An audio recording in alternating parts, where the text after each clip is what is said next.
여러분은 고양이에게 구충제를 매달 발라주시나요? 실내에서만 살아서 기생충은 없을 거라고 생각하시는 건 아닌가요? 고양이는요, 심장사상충에 안 걸린다고 믿고 계신 건 아닐까요? 혹시 몸에 안 좋을 것 같아서 혹은 탈모가 생길까봐 안 발라주고 계신 건 아닌가요? 만약 구충제를 발라준다면요, 어떤 것을 발라주면 안전할까요? 저는 수의사 윤쌤이고요. 오늘은요, 고양이에게 구충제를 정말 매달 발라줘야 하는지에 대해서 한번 이야기해 보도록 하겠습니다.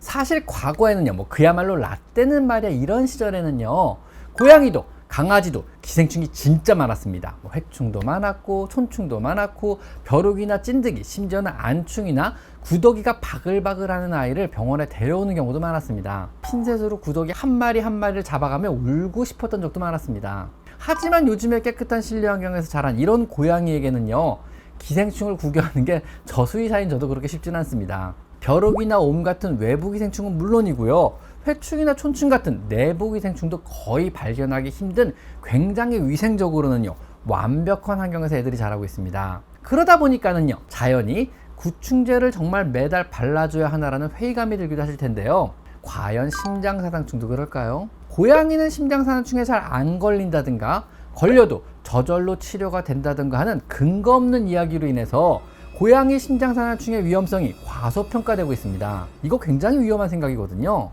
사실 고양이 심장사상충증은요, 강아지에 비해서 훨씬 위험한 질환입니다. 강아지는요, 심장사상충에 걸려도 진단도 빠르고 쉽게 되며 치료약 역시 존재하기 때문에 완치가 가능합니다. 하지만 고양이는요, 심장사상충에 걸려도 일단 진단이 힘들고요, 진단이 된다고 해도 심장사상충을 치료할 치료약 자체가 없기 때문에 그냥 증상 완화만 하며 지켜봐야만 하는 경우가 많습니다. 즉, 고양이에서 심장사상충은요, 안 걸리게 예방하는 것이 최선인 질환입니다. 고칠 방법이 없거든요.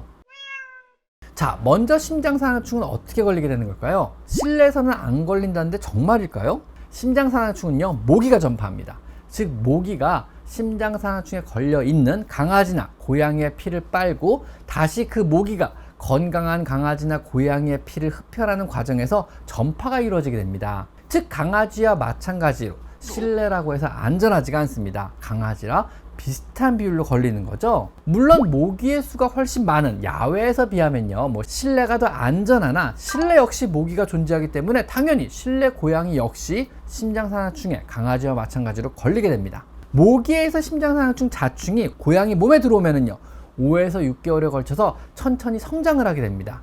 만약 무사히 성장을 해서 6개월 뒤에 심장사상충이 성충으로 자라게 된다면요, 약 27cm 정도 길이로 자라 심장에 기생하며 고양이의 여러 증상을 일으키다가 기침과 식욕감퇴 등을 유발하다가 호흡곤란으로 급사를 유발하게 됩니다. 하지만 다행히도요, 고양이에서는요, 강아지에서와는 달리 성충으로 자라지 못하고 중간에 자충 단계, 즉 작은 벌레 단계에서 고양이 면역에 의해서 대부분 죽어버리게 됩니다. 여기서 고양이 심장사상충의 위험성이 과소평가되게 되는데요, 일단 다 자라지 못하고 사상충이 죽어버리더라도 이 과정에서요, 자충, 즉 이 작은 새끼 벌레들은요, 고양이의 폐동맥 근처에서 죽으면서 고양이 폐, 영구적이며 굉장히 심각한 손상을 주게 됩니다. 더구나 대부분의 심장사상충 검사 방식이 성충의 암컷, 즉 사상충 성충의 암컷 표면 단백질의 항원을 검출하는 방식이기 때문에 성충이 없거나 성충이 되더라도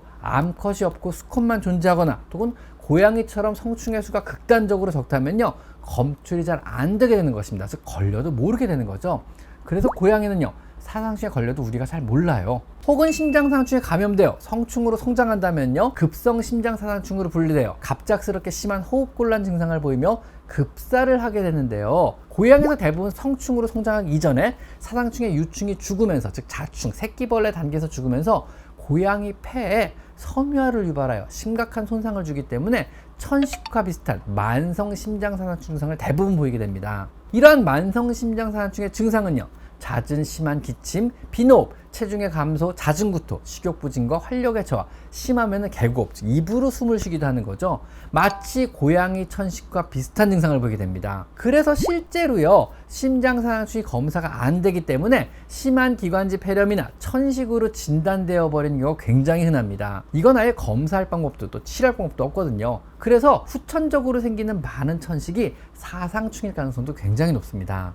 이 경우 심장상충 유증의 염증 반응의 결과로요, 폐에 영구적인 섬유성 변화를 유발하기 때문에 영구적인 손상을 입히기도 하는데요, 손상된 범위가 크다면은요, 고양이는 평생 폐질환을 앓으며 살아가는 경우도 많습니다. 원인도 모른 채 말입니다. 이거 좀 무섭지 않은가요? 이렇듯 고양이 심장상충은요, 그 증상도 뚜렷지 않고 진단도 힘들고 치료는 더욱더 불가능하기 때문에 현재로선 예방이 최선입니다. 자, 그러면은요, 어떤 구충제를 사용하면 효과가 좋고 또 내 고양이에게 안전할까요? 현재 가장 많이 사용되는, 또 제가 추천하는 고양이 심장상충 예방약은요, 조에티스사의 레볼루션 플러스, 또 베링거 인게라임사의 넥스가드 캣 콤보, 또 MSD의 브라벡터 플러스, 바이엘사의 에드보켓 등이 있습니다. 이 4가지용 고양이 구충제들은요, 굉장히 효과적이며 매우 안전하고 오랜 기간 사용해도 여러분의 걱정과는 달리 별다른 약물에 의한 부작용 역시 거의 없습니다. 물론 모든 약들은요, 작게나마 부작용이나 위험성을 내포합니다. 하지만은요, 심장상충에 걸리게 되면요, 고양이가 겪게 되는 엄청난 위험성에 비하면은요, 구충제 위험도는 거의 없기 때문에 무시하고 매달마다 열심히 발라주시는 것을 적극 추천드립니다. 고양이 심장상충 검사도 안 되고 치료도 힘들다면요, 예방이 최선입니다. 꼭 기억하세요. 고양이도 심장상충에 걸립니다. 자, 지금까지 저는 수의사 윤쌤이었고요. 오늘은요, 그 위험성이 강아지에 비해서는 상대적으로 간과되고 있는 고양이 심장상충에서 한번 알아봤습니다. 자, 오늘은 여기까지 마이펫 상담소였습니다. 감사합니다.